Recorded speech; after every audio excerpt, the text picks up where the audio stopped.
तो देखो last class में हम लोग किसके बारे में बात कर रहे थे? Adiabatic process, right. Adiabatic process में work done, delta U, delta H, इन सब की बात कर रहे थे, है ना। एडियाबेटिक प्रोसेस में क्यू की वैल्यू क्या हो जाएगी? जीरो हो जाएगी।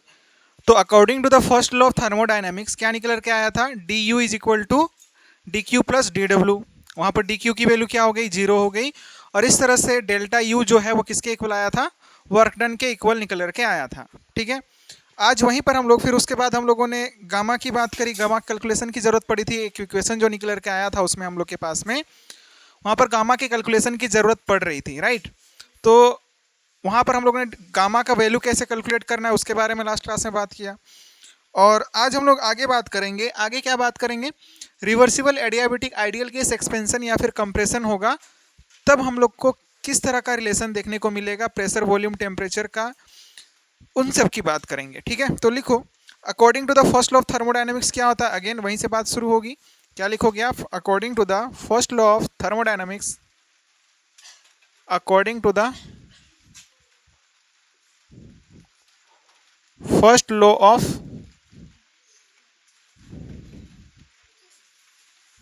थर्मोडायनेमिक्स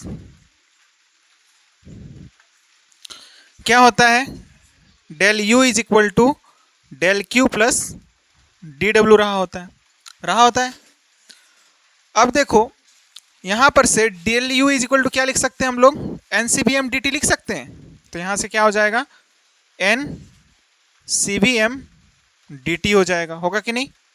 बिल्कुल यही होने वाला है। इज इक्वल टू क्या हो जाएगा? डी क्यू की वैल्यू क्या हो जाती है? इसकी वैल्यू क्या हो जाएगी? ये जीरो हो जाएगी। तो ये किसके इक्वल निकल के आएगा? डी डब्ल्यू के इक्वल निकल के आएगा। और हम लोग को अच्छे से पता है कि work done is equal to क्या होता है? D W is equal to क्या लिख सकते हैं? Minus of P external delta V लिख सकते हैं। तो D W is equal to क्या हो गया? Minus of P external del V हो गया। अब एक बात आपको ध्यान में रखना है कि ये प्रोसेस कैसा है? रिवर्सिबल है। और रिवर्सिबल है तो फिर हम लोग क्या कर सकते हैं? जो चेंज इन वॉल्यूम होगा, सॉरी चेंज इन प्रेशर जो होगा, यानी कि P external is equal to क्या लिखते थे बताओ तो? P external is equal to P internal और प्लस माइनस क्या होता था? डी पी होता था। Small change in the pressure जो होगा उसको हम क्या करेंगे? सम करेंगे। और इस वाले वैल्यू को अब क्या कर सकते हैं? हम नेग्लेक्ट कर सकते हैं। क्या कर सकते हैं? नेग्लेक्ट। नेग्लिजिबल रहा होगा ये।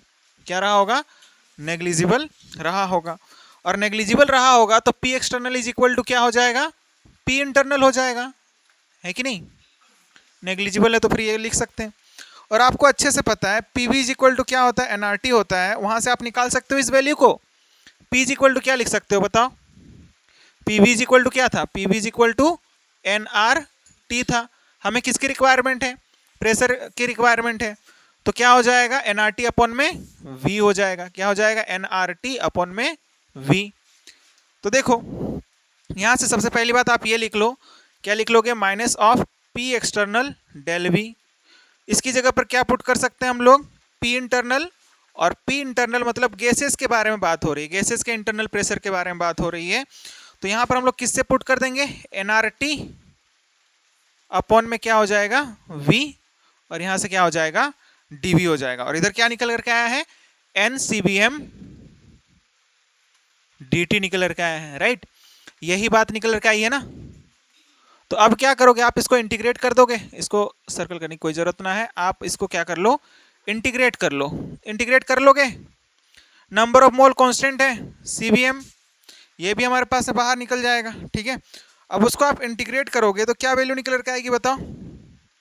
N C B M D T. तो क्या हो जाएगा वैल्यू बताओ?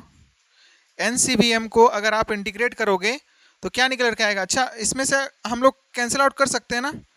किसको कैंसिल आउट कर सकते हैं बताओ?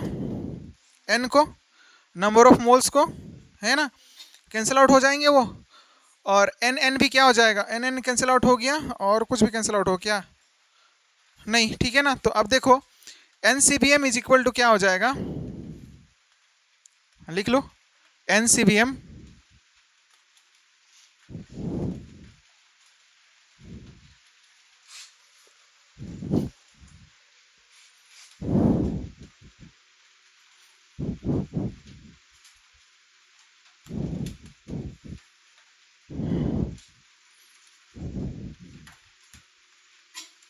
N C V M D T is equal to क्या निकल कर आया है, minus of N R T upon में वी, और यहाँ पर क्या था, डी वी था, राइट, यही बात थी। टी को इधर ले आओगे आप, हाँ टी को इधर ले आ सकते हैं हम लोग, तो क्या हो जाएगा, डी टी अपॉन में टी हो जाएगा। ये एन एन तो क्या हो गया, खत्म हो गया, तो क्या आ जाएगा माइनस, और फिर क्या आएगा आर, और अपॉन में क्या आ जाएगा यहाँ पर सी वी एम, और इंटू में क्या आ जाएगा वी आ जाएगा, ठीक है ना। तो सी वी एम तो क्या होगा, कांस्टेंट होगा, कोई भी गैस रहा होगा तो उसके लिए कांस्टेंट रहा होगा, मोनोटोमिक के लिए अलग होगा, डायटोमिक के लिए, लीनियर मॉलिक्यूल के लिए अलग रहा होगा। तो ये वैल्यू, ये दोनों वैल्यू क्या है, कांस्टेंट है, और यहाँ पर क्या आया है डी वी अपॉन में वी आया है। तो अब दोनों साइड इंटीग्रेट कर सकते हैं, कर लो दोनों साइड इंटीग्रेट। दोनों साइड इंटीग्रेट करने पर 1/t का क्या होता है, एक बात याद रखना बाय वालों, 1/t का क्या होता है, ln ऑफ t, क्या निकल कर आएगा, ln ऑफ t। तो आप यहां से वैल्यू निकाल लो।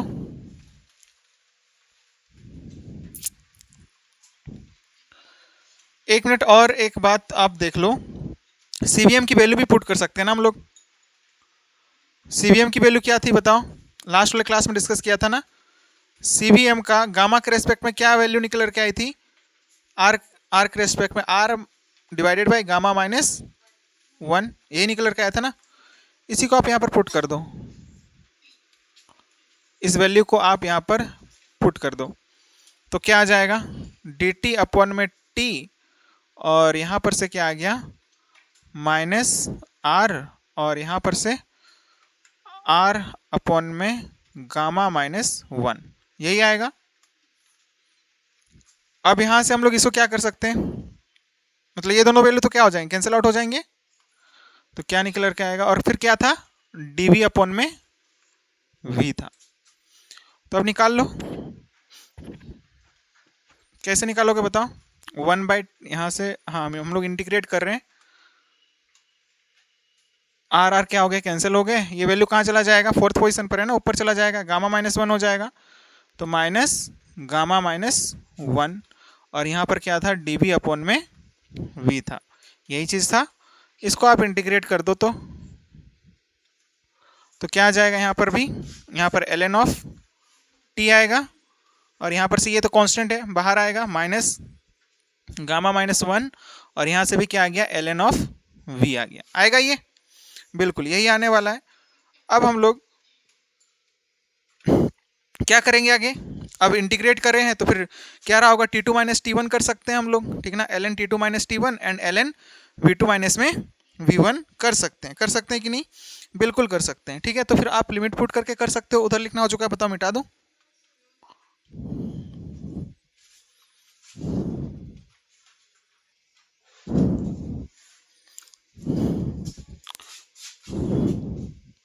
तो अब आगे देखो, उसमें हम लोग क्या लिख सकते हैं, ln ऑफ T2 माइनस में क्या हो जाएगा,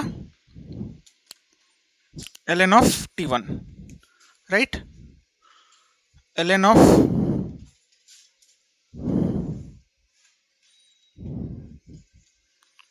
T2 माइनस में क्या आ जाएगा, ln ऑफ T1, और उधर क्या आ जाएगा gamma minus 1, minus minus sign भी था, माइनस ऑफ गामा माइनस 1, और यहाँ पर क्या आ जाएगा ln ऑफ V2 माइनस में क्या आ जाएगा ln ऑफ V1 आएगा। तो अब यहाँ से जो है ना, यहाँ से आप क्या लिख सकते हो, ln ऑफ T2 अपॉन में क्या हो जाएगा T1 हो जाएगा, यहाँ पर से क्या आ जाएगा माइनस गामा माइनस 1, और फिर यहाँ पर से आप क्या लिख सकते हो ln V2 अपॉन में ln ऑफ V2 अपॉन क्या हो जाएगा V1, क्योंकि ये प्रॉपर्टी होती है लॉग की, ठीक है ना, log a minus log b, क्योंकि आप अगर किसी को नहीं पता है तो ये बात देख लो कि log a minus log b will comes out to be log a by b, इस वजह से ऐसा रहा होता है, ठीक है ना, बस इतना सा बात है, ठीक है। तो अब देखो ln को हम क्या कर सकते हैं, कैंसिल आउट कर सकते हैं ना। और एक प्रॉपर्टी रही होती है log की, देखो ठीक है, log की और एक प्रॉपर्टी रही होती है, log A log b is equal to क्या होता है, log b to the power a होता है कि नहीं, होता है ना ये। तो बस इसको हम क्या कर सकते हैं, वैसे लिख सकते हैं, हाँ। या फिर यहां पर में से भी देख सकते हो किस नेगेटिव साइन को मल्टीप्लाई कर दो इन सब में, कर दिया आपने। हम क्या कह रहे हैं कि इस वाले इक्वेशन में आप नेगेटिव साइन को ना अंदर से मल्टीप्लाई कर दो, अंदर में मल्टीप्लाई कर दो, ठीक ना। इस वाले इक्वेशन में मार्कर्स चल क्यों नहीं रहे भाई, आज तो धूप भी ना दे रहा। तो अब देखो यहां पर क्या लिखोगे, गामा गामा -1 और मल्टीप्लाई कर दोगे तो क्या आ जाएगा, माइनस ऑफ ln v2 और प्लस क्या आ जाएगा ln ऑफ v1। इसको हम आगे पीछे करके लिख लें, गामा -1 और यहां पर से क्या आ जाएगा ln ऑफ v1 माइनस में क्या आ जाएगा ln ऑफ v2 आएगा। तो इसको रीअरेंज करके हम लिख सकते हैं फिर से, गामा -1 और यहां पर से क्या आ जाएगा ln ऑफ v1 अपॉन में v2 आ जाएगा, आएगा कि नहीं। अब इसको देखो, जो हमारे पास में ये वैल्यू है ना ln का वैल्यू को हम लोग क्या कर सकते हैं, दोनों तरफ ln है ना, इधर भी क्या है ln ऑफ t2 अपॉन में t1 है।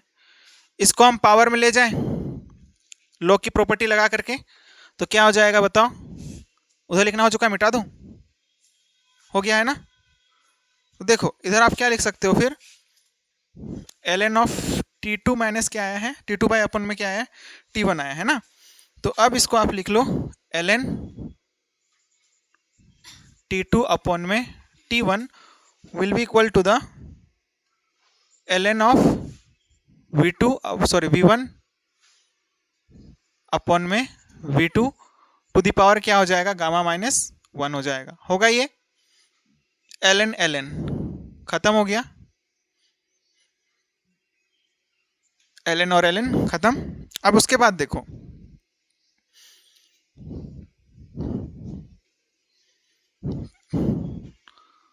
तो क्या आ जाएगा, t2 अपॉन में t1 v1 अपॉन में v1 अपॉन में v2 to the power gamma -1, यही आएगा। अब देखो यहां से हम इसको मल्टीप्लाई कर दें, t2 v2 आ जाएगा इज इक्वल टू, और v2 का पावर कितना है, गामा -1 है, और यहां पर से क्या आ जाएगा t1 v1 to the power gamma -1 आ जाएगा, आएगा ना। यानी कि यहां से हम ये बात बोल सकते हैं कि t1 v1 to the power, या फिर tv लिख सकते हो आप, tv, जैसे कि आप नहीं लिखते थे क्या, p1 v1 is equal to p2 v2 is equal to क्या होता है, कांस्टेंट, है ना, यही बात लिखते थे ना। तो यही बात आप यहाँ पर लिख लो, क्या लिख लोगे, tv टू द पावर क्या हो जाएगा, गामा, ये r जैसा दिख रहा बट r है नहीं, ठीक है ना, गामा है, ठीक है ना, gamma -1 will be equal to the constant. तो ये बात निकल करके आएगी यहाँ से, ठीक है ना। तो ये एक इक्वेशन निकल करके आया, इसको हम क्या बोल सकते हैं, टेम्परेचर और वॉल्यूम का रिलेशन है बोल सकते हैं। किस प्रोसेस के लिए, एडियाबेटिक प्रोसेस के लिए, आपको ये बात ध्यान में रखना है। अब देखो कोई भी आइडियल गैस के लिए PV is equal to nRT होता है, तो T का वैल्यू निकाल सकते हैं वहां से, और निकाल करके आप पुट कर दो। अगेन देखो आप, फॉर आइडियल गैस, इधर देख लो आप, फॉर आइडियल गैस के लिए PV इज इक्वल टू क्या होता है, nRT होता है। अब आप टेम्परेचर की वैल्यू निकाल लो, T इज इक्वल टू क्या हो जाएगा, PV और अपॉन में nR, और नंबर ऑफ मोल्स और R तो क्या रहे होंगे, कांस्टेंट रहे होंगे, ये क्या रहे होंगे, कांस्टेंट रहे होंगे, और कांस्टेंट रहे होंगे तो डायरेक्टली हम बोल दें कि T इज इक्वल टू क्या हो गया, PV अपॉन में K क्या है, एक कांस्टेंट है, ठीक है। तो अब पुट कर दो वैल्यू को, क्या ये इक्वेशन निकल करके आया है, इसमें ला करके पुट कर दो, तो क्या हो जाएगा, PV अपॉन में क्या हो जाएगा, K, और V to the power gamma -1 हो जाएगा, होगा ये, इज इक्वल टू क्या निकल करके आ रहा है, कांस्टेंट। अब बताओ यहां पर से V का पावर कितना है, 1 है, और यहां पर -1 है, तो फिर इसको हम क्या कर दें, डायरेक्ट कैंसिल आउट कर दें, हाँ होगा ना। तो अब क्या आ जाएगा, PV to the power gamma, और इस कांस्टेंट को उधर ले जाएंगे तो क्या हो जाएगा, कांस्टेंट में मिल जाएगा, सॉरी V तो कैंसिल आउट हो गया ना, हाँ नहीं थे, है ना, ये तो है, PV इज इक्वल टू क्या, PV टू द पावर क्या आ गया, गामा इज इक्वल टू क्या आ जाएगा, कांस्टेंट। तो ये भी एक इक्वेशन रहा होगा प्रेशर वॉल्यूम का रिलेशन के रेस्पेक्ट में, ठीक है। तो इसके अलावा अब देखो, इसके अलावा और एक रिलेशन आएगा इसमें। कौन सा रिलेशन आएगा? अगेन आप देखो, पीवी इज इक्वल टू क्या होता है? एनआरटी होता है। वॉल्यूम के टर्म में एक बार हमने क्या किया, प्रेशर टेम्परेचर के टर्म में निकाल करके पुट किया ना यहाँ पर वैल्यू, है कि नहीं? टेम्परेचर का जो PV is equal to nRT था वहां से हम लोगों ने निकाल करके यहाँ पर पुट किया है इस वाली इक्वेशन में, उसके नीचे वाली इक्वेशन में। अब क्या करते हैं, एक बार वॉल्यूम का निकाल करके हम लोग क्या करेंगे, पुट कर लेंगे, तो एक थर्ड इक्वेशन निकल करके आएगा। तो देखो उस इक्वेशन को भी देख लो आप, क्या लिखोगे आप? पीवी इज इक्वल टू क्या होता है? अगेन एनआरटी होता है। एनआर अगेन कांस्टेंट है, उसको हम लोग के से रिप्लेस कर सकते हैं।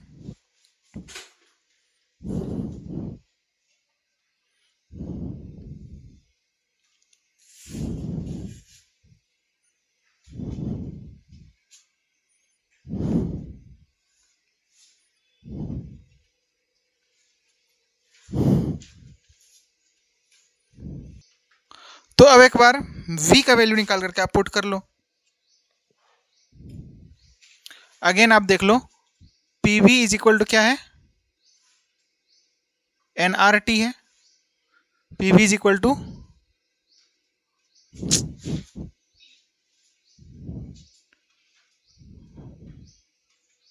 ये है। हमने क्या कहा, अब की बार क्या करो, आप v के रेस्पेक्ट में वैल्यू निकाल लो। तो v इज इक्वल टू क्या निकल करके आएगा बताओ? v is equal to nRT upon में p निकल करके आएगा। और अगेन इसको हम क्या बोल सकते हैं? कांस्टेंट है बोल सकते हैं इसको। तो किससे रिप्लेस कर देंगे? k से, और क्या हो जाएगा? KT अपॉन में क्या आ जाएगा? p आ जाएगा, है ना।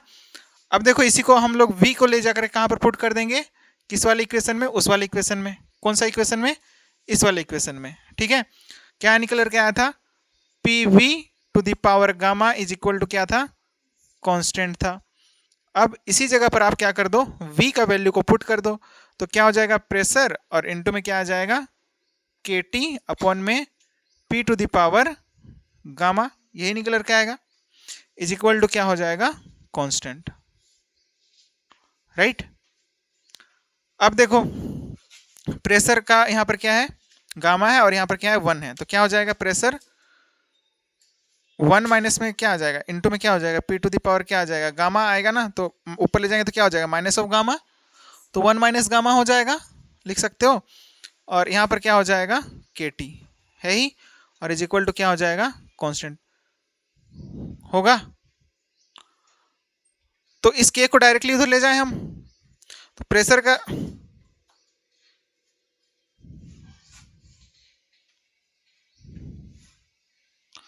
मतलब प्रेशर क्या हो जाएगा हमारे पास में? 1 माइनस में गामा हो जाएगा, k को उधर ले गया तो क्या हो जाएगा? कांस्टेंट हो जाएगा, क्योंकि वो कांस्टेंट है, कांस्टेंट में मिल गया तो फिर क्या हो गया? कांस्टेंट हो गया। तो ये हमारे पास में एक थर्ड इक्वेशन निकल कर आएगा। तो ये तीसरा एक इक्वेशन है, ठीक ना। ये हमारे पास में सेकंड इक्वेशन था, और ये क्या था? फर्स्ट इक्वेशन था, ठीक है। तो ये तीनों के तीनों इक्वेशन कहाँ पर अप्लीकेबल होंगे? रिवर्सिबल एडियाबेटिक या फिर इरिवर्सिबल एडियाबेटिक, दोनों के लिए ही अप्लीकेबल रहे होंगे, ठीक है ना। सॉरी, रिवर्सिबल एडियाबेटिक प्रोसेस के लिए, हम लोग रिवर्सिबल की बात कर रहे थे ना, रिवर्सिबल के लिए अप्लीकेबल रहा होगा, ठीक है।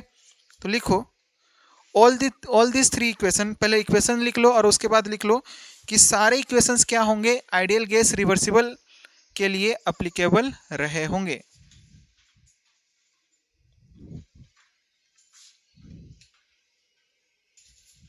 तो देखो यहाँ पर गामा छूट गया था, क्योंकि गामा तो इसमें भी रहा होगा ना, इसका भी पावर रहा होगा, ठीक है। अब इसी को हम लोग क्या कर सकते हैं? ऐसा लिख सकते हैं, ठीक है। तो ये बात अपने को ध्यान में रखना है। ये तीनों की तीनों इक्वेशन, कौन कौन सी इक्वेशन? ये एक इक्वेशन आया, और इससे पहले और एक और दो इक्वेशन जो आए थे। क्या क्या इक्वेशन आया था बताओ तो इससे पहले? तो इसको हम लोग ऐसा लिख सकते हैं, T2V2, यहाँ पर से कैसे लिख सकते हैं? क्या क्या इक्वेशन आया था बताओ? TV to the power gamma minus 1 is equal to, दूसरा इक्वेशन क्या आया था? PV to the power gamma is equal to constant. और एक तीसरा इक्वेशन निकल करके आया, ये P 1 माइनस गामा और यहाँ पर t to the power gamma is equal to constant. All these three equations, क्या लिखोगे? All these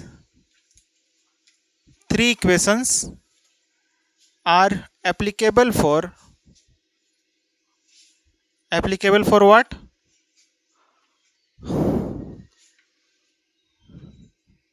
Adiabatic reversible process.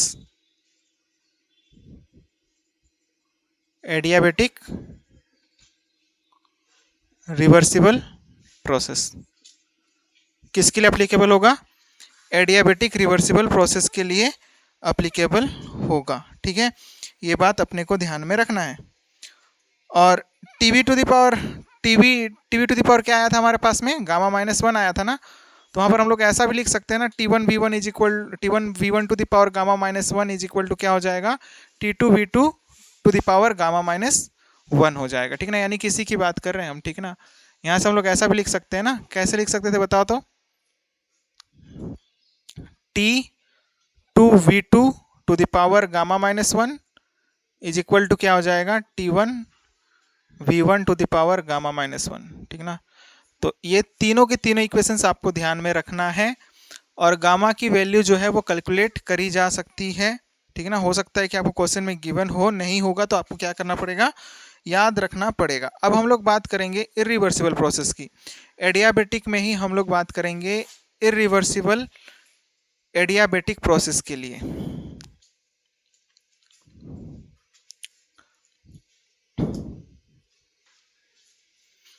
Irreversible adiabatic ideal gas expansion के बारे में बात कर रहे हैं। किसके बारे में? एक्सपेंशन।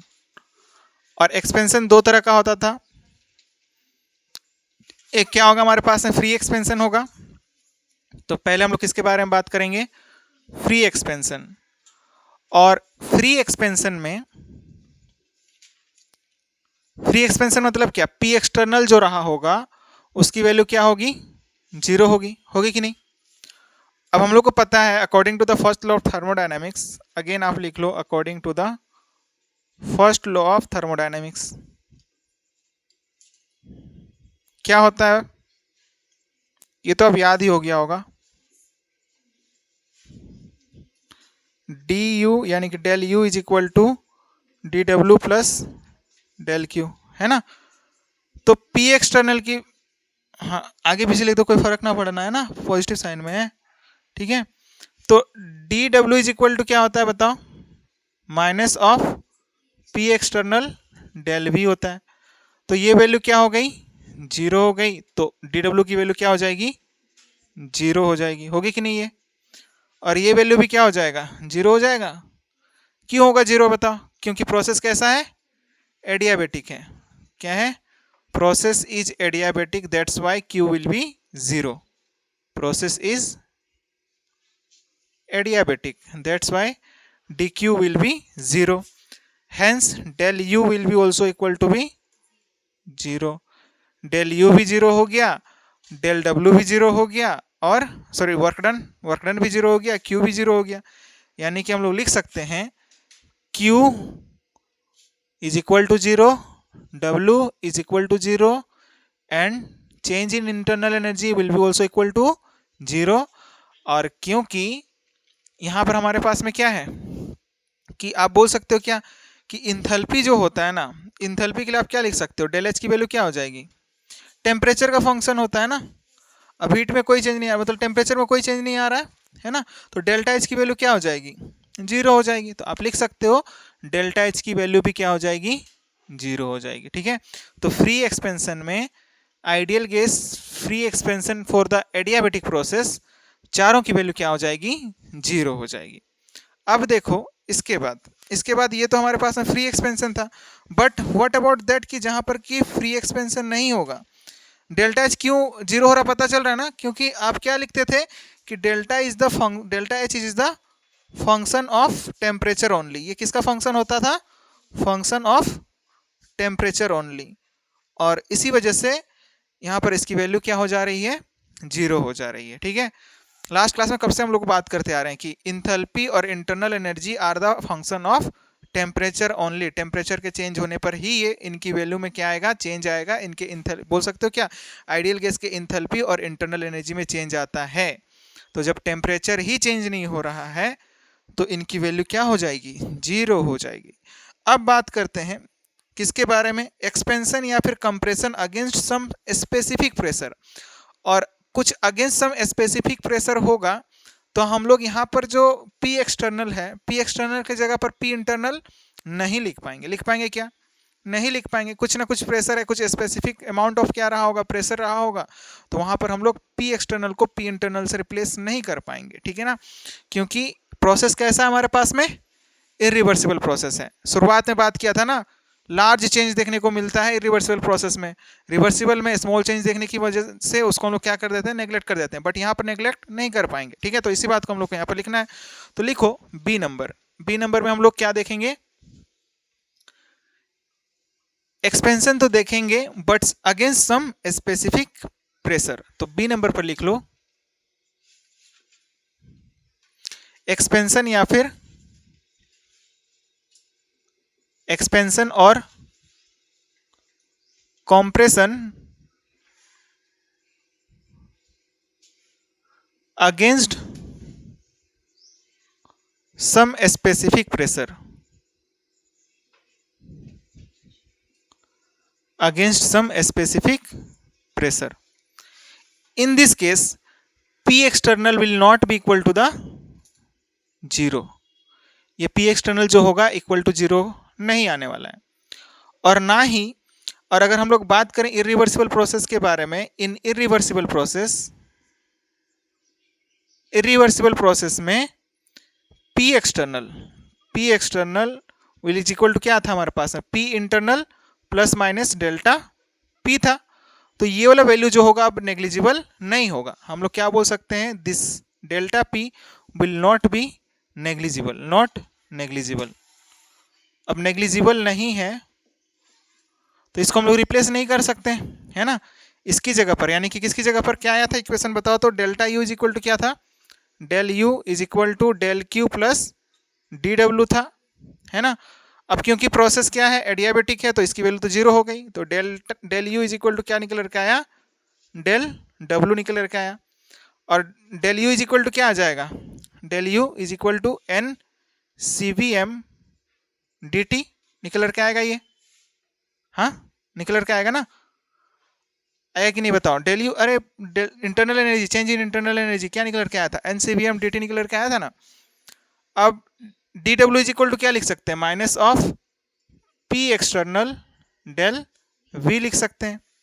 अब क्या करो, दोनों साइड आप इंटीग्रेट कर दोगे, इंटीग्रेटिंग बोथ दी साइड्स, तो यहां से क्या निकल कर आ जाएगा, NCVM और फिर क्या आ जाएगा डेल्टा T, और यहां पर से क्या आ जाएगा P external minus of P external, क्योंकि ये जो है ये क्या होगा हमारे पास में बाहर हो जाएगा, पहले कांस्टेंट रहा होगा ना।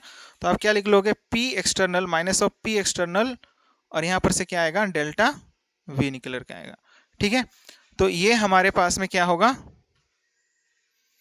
प्रेशर निकालने का इक्वेशन, ठीक है ना, कि कोई भी आइडियल गैस जो है उसका फाइनल टेम्परेचर या फिर बोल सकते हो क्या, प्रेशर, ठीक है ना, उसी का क्या निकालने का क्या है ये फॉर्मूला है। Delta T is equal to क्या हो जाएगा, T2 माइनस में क्या हो जाएगा, T1 हो जाएगा, T2 क्या हो जाएगा, फाइनल प्रेशर हो जाएगा। तो उसको यहाँ से हम लोग कैलकुलेट कर सकते हैं फॉर द एडियाबेटिक एक्सपेंशन या फिर कंप्रेशन के केस में, ठीक है ना।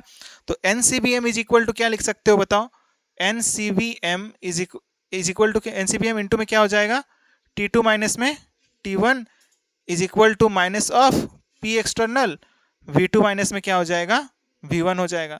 अब ये तो बार बार लिखने की जरूरत नहीं पड़नी चाहिए कि V2 is the final volume and V1 is the initial volume, है कि नहीं। आपको इतना दिन से पढ़ते आ रहे हैं तो फिर आपको पता चल गया होगा कि क्या है क्या नहीं है, ठीक है ना। तो यहाँ पर से देख लो, आप चाहो तो लिख सकते हो कि हम लोग जो इस इक्वेशन का यूज कहाँ पर करेंगे, जहाँ पर हम लोग को फाइनल टेम्परेचर पूछा जाएगा गैस का, कि बोल सकते हो क्या कि बोला जाएगा आपको कि ये एक्सपेंशन हो रहा है या फिर कंप्रेशन हो रहा है और प्रोसेस कैसा है, एडियाबेटिक है, और आप निकालो कि फाइनल टेम्परेचर क्या होगा। In that case you can use this formula. उस केस में आप क्या कर सकते हो, इस वाले फॉर्मूला का यूज कर सकते हो ना, बिल्कुल किया जा सकता है, ठीक है। तो T2 is the final temperature of the gas.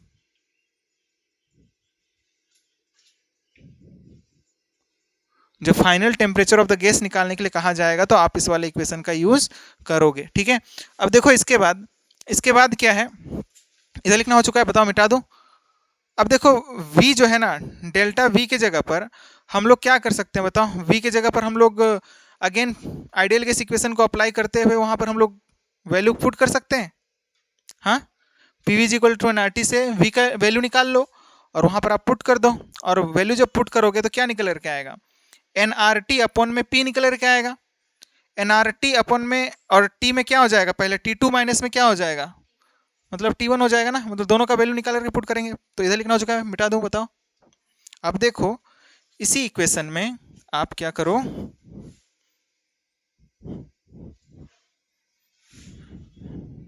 देख लो क्या है, N C V M D T is equal to क्या निकल करके आया, सॉरी डेल्टा टी ना, पुट कर दिया है हम लोगों ने वैल्यू, तो क्या हो जाएगा T2 माइनस में T1 इज इक्वल टू क्या हो जाएगा, माइनस ऑफ P एक्सटर्नल, और हम क्या बोल रहे हैं V2 के जगह पर आप क्या पुट कर सकते हो बताओ, एन आर T2 अपॉन में P1 सॉरी P2 माइनस में क्या हो जाएगा, एन आर T1 अपॉन में P1। हो जाएगा कि नहीं, ये होगा ना। ये बात किसी को नहीं समझ में आ रही, ऐसा कोई है क्या, नहीं है ना। आइडियल गैस इक्वेशन से लेकर के आया है, कुछ नहीं किया और, ठीक है। तो यहां से फिर आप क्या कर लोगे बताओ, अच्छा एन आर को हम लोग कॉमन ले सकते हैं, जिससे कि ये एन और ये एन वाला वैल्यू क्या हो जाएगा, कैंसिल आउट हो जाएगा। तो यहाँ से हम लोग क्या लिख लेंगे, again n C V m, यहाँ पर से T2 माइनस में क्या आ गया T1, और यहाँ पर से हम कॉमन ले लिए, क्या हो गया माइनस ऑफ P एक्सटर्नल, और यहाँ पर क्या हो गया एन आर, और यहाँ पर क्या बचा बताओ, T2 अपॉन में P2 माइनस में T1 अपॉन में P1, यही बचा है। यहाँ से n और यहाँ से n खत्म हो गया, तो CVM क्या हो जाएगा, CVM T2 माइनस में T1 हो जाएगा, minus of P external R, और यहाँ पर क्या आ गया T2 अपॉन में P2 माइनस में क्या हो जाएगा T1 अपॉन में P1 हो जाएगा। ठीक है, तो यही वाली इक्वेशन निकल के आएगी, जहां पर कि T2 क्या है, final temperature of ideal gas है ना, T2 क्या है, final temperature of ideal gas. और एक बात देखो कि यहां पर जो P एक्सटर्नल है ना, P एक्सटर्नल क्या हो जाएगा, कंप्लीशन ऑफ प्रोसेस के बाद में, इससे पहले भी हम लोगों ने आइसोथर्मल रिवर्सिबल प्रोसेस में हम लोगों ने बात किया था, सॉरी इरिवर्सिबल प्रोसेस में, कि प्रोसेस जब कंप्लीट हो जाता है तो P एक्सटर्नल जो होगा, प्रोसेस कंप्लीट हो जाएगा मतलब क्या, प्रेशर जहां तक पहुंचना था वहां तक पहुंच गया, तो जो प्रेशर गैस की रही होगी वही बाहर की भी प्रेशर रही होगी, यानी कि हम बोल सकते हैं P external will be equal to the final pressure, यानी कि P2 is equal to P ext will be equal to the P2 of gas. तो इससे हम रिप्लेस कर सकते हैं, ठीक है ना, यानी कि मतलब P2 से रिप्लेस किया जा सकता है, ठीक है ना। तो क्या हो जाएगा, P external is equal to क्या लिख सकते हैं हम लोग, P2 लिख सकते हैं। अब क्वेश्चन में जो है ना दिया गया होगा आपको कि मोनोएटॉमिक है, डायएटॉमिक है, ट्राइएटॉमिक है, तो वहां पर उसके अकॉर्डिंग आप क्या कर लेना, आर के टर्म्स में आप वैल्यू इसमें पुट कर देना, किसमें, इसमें सीवीएम की वैल्यू, ठीक है ना। क्वेश्चन में जो पूछा जाएगा सीवीएम की वैल्यू को आपको किसमें पुट करना है, सीवीएम की वैल्यू को आर के रेस्पेक्ट में पुट करनी है, किसके रेस्पेक्ट में, आर के रेस्पेक्ट में, ठीक है, सीवीएम, ताकि क्या होगा बताओ, तो आपको कैलकुलेशन में हेल्प होगा। कैसे हेल्प होगा कि यहां पर से आर और ये आर जो होगा ना वो क्या हो जाएगा, कैंसिल आउट हो जाएगा, राइट, समझ में आ रही है बात। तो इसलिए आर के रेस्पेक्ट में आपको वैल्यूज को रखने हैं, ठीक है ना।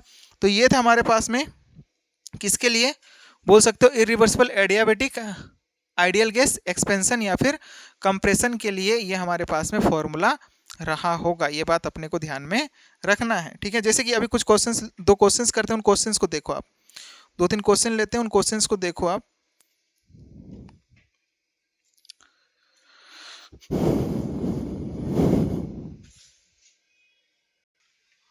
देखो क्वेश्चन में क्या दिया गया है कि 1150 kilo calorie heat is released, क्या बोल रहा है, इतना हीट रिलीज्ड होता है जब एक ये रिएक्शन होती है, ये फॉलोइंग रिएक्शन, इस रिएक्शन के बारे में ये बात कर रहा है, एट कांस्टेंट वॉल्यूम, यानी कि प्रोसेस कैसा है, आइसोकोरिक प्रोसेस है, राइट।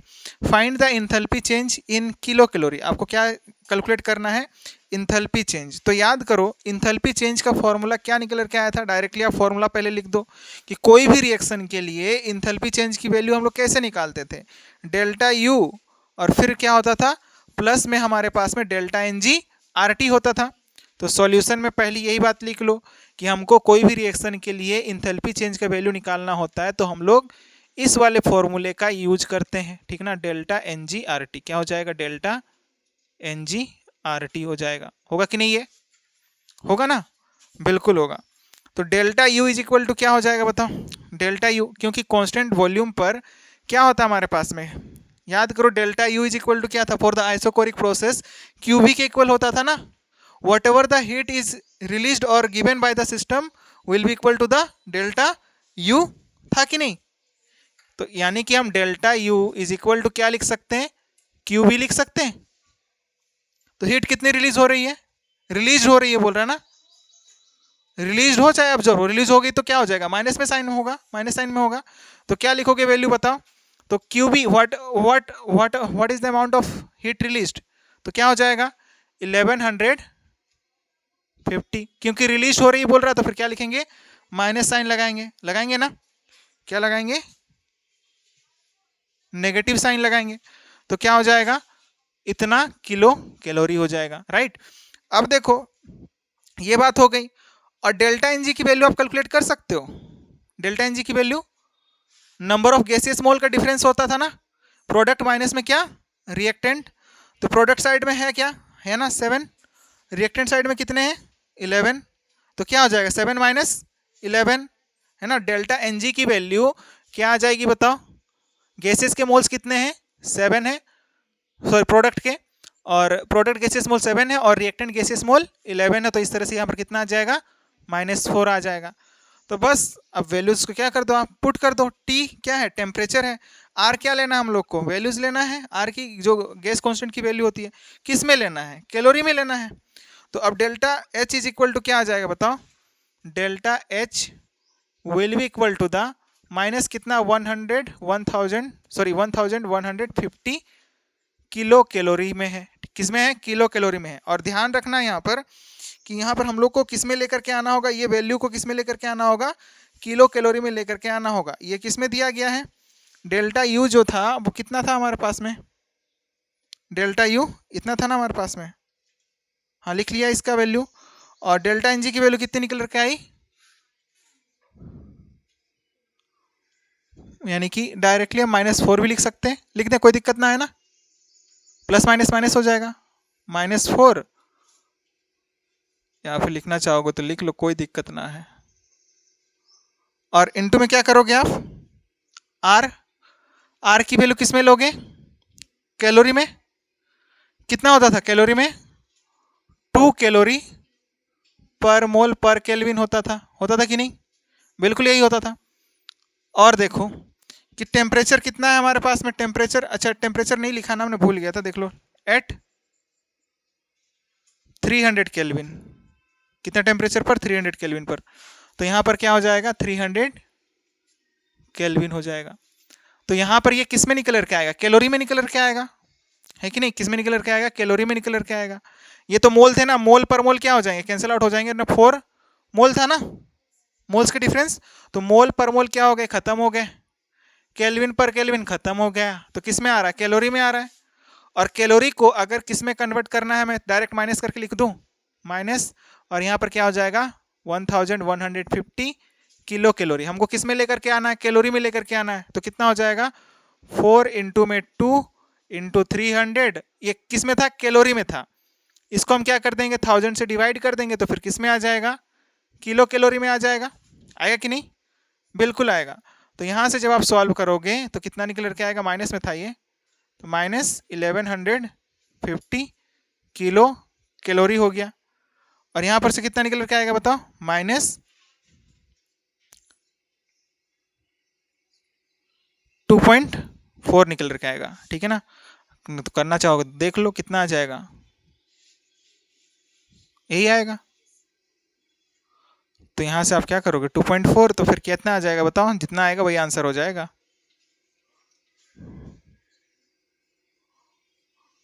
जो भी आ रहा है वही आंसर हो जाएगा। कितना आएगा बताओ?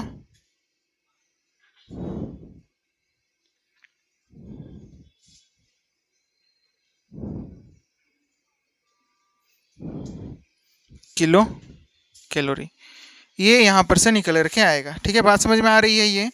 तो ध्यान रखना है, यूनिट का विशेष ध्यान रखना है। ठीक है ना, फिजिकल केमिस्ट्री में आपको यूनिट का विशेष ध्यान रखना पड़ेगा जब भी न्यूमेरिकल्स की बात आएगी, चाहे फिजिक्स हो चाहे हमारे पास में फिजिकल केमिस्ट्री हो। ठीक है, इसमें आपको यूनिट्स का विशेष ध्यान रखना होता है।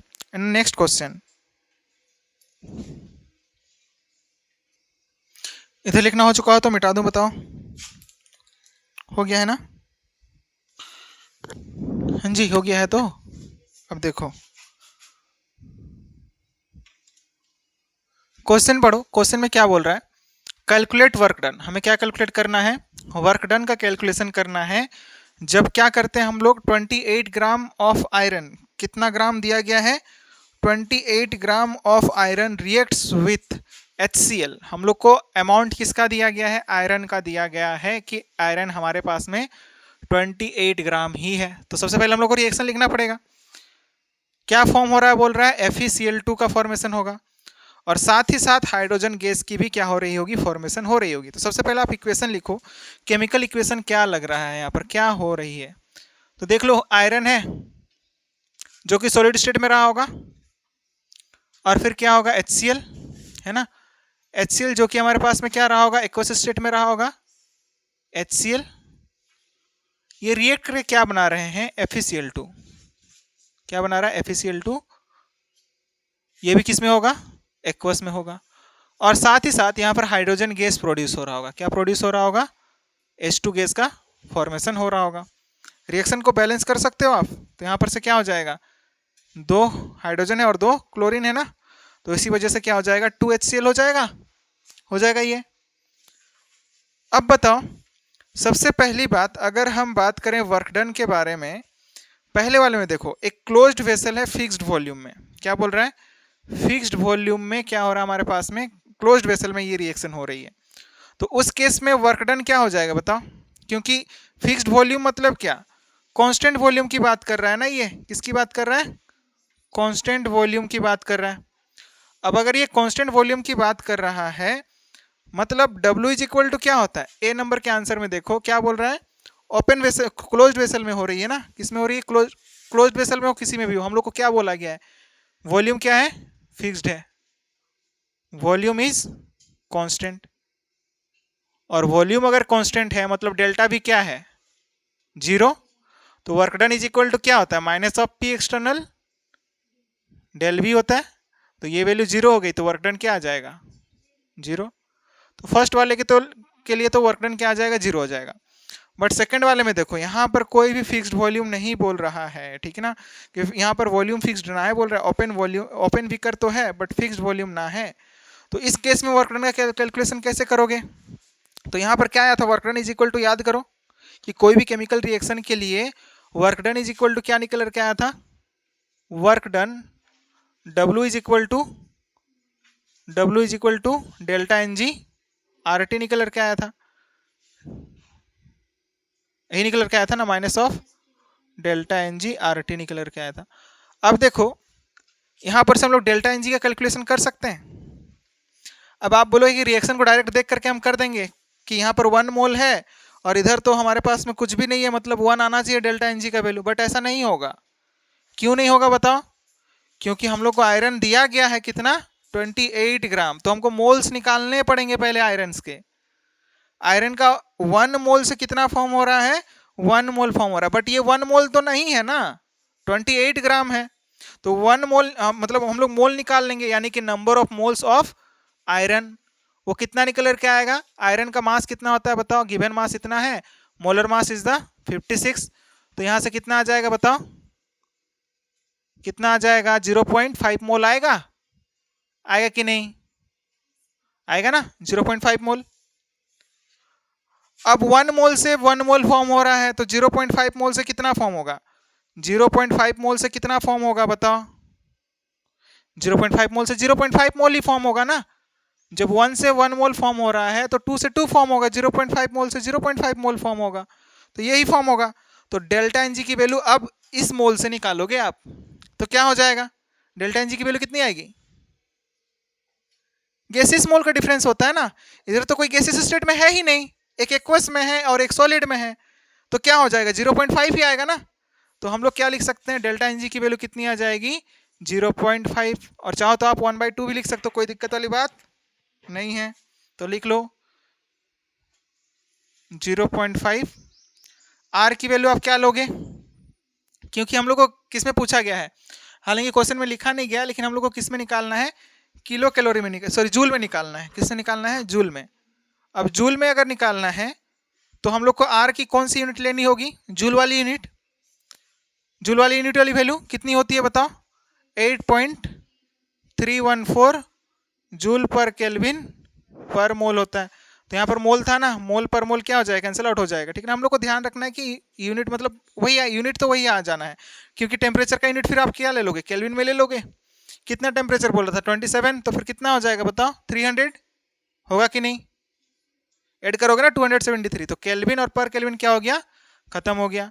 तो इन सबको जब आप सॉल्व करोगे, सॉल्व करने पर आपका निकल के आएगा -1247.1 joule, that will be the answer. अगर आपको किलो जूल पूछता तो आप किलो जूल में कन्वर्ट कर लोगे आप इसको, है ना। अगर किलो जूल में पूछेगा तो किलो जूल में कन्वर्ट कर लेना, ठीक है ना, आपको यूनिट कन्वर्जन आता है आपको, ठीक है। तो इस तरह से हम लोग को क्या करना होता है, क्वेश्चंस को डील करना होता है, ठीक ना। ऐसे नहीं कि मतलब डायरेक्टली हम लोग कर दिए कि मतलब देखे कि नहीं रिएक्शन में 1 मोल है और 1 मोल ही आ जाएगा, ऐसा नहीं है ना। हम लोग को अमाउंट दिया गया है तो वहाँ से हम लोग को मोल्स कैलकुलेट करने पड़ेंगे पहले, उसी के लिए तो क्या पढ़ाया था, मोल कॉन्सेप्ट पढ़ाया था हमने, ठीक है। तो ये बात रही होती है, लिखो फटाफट नोट करो।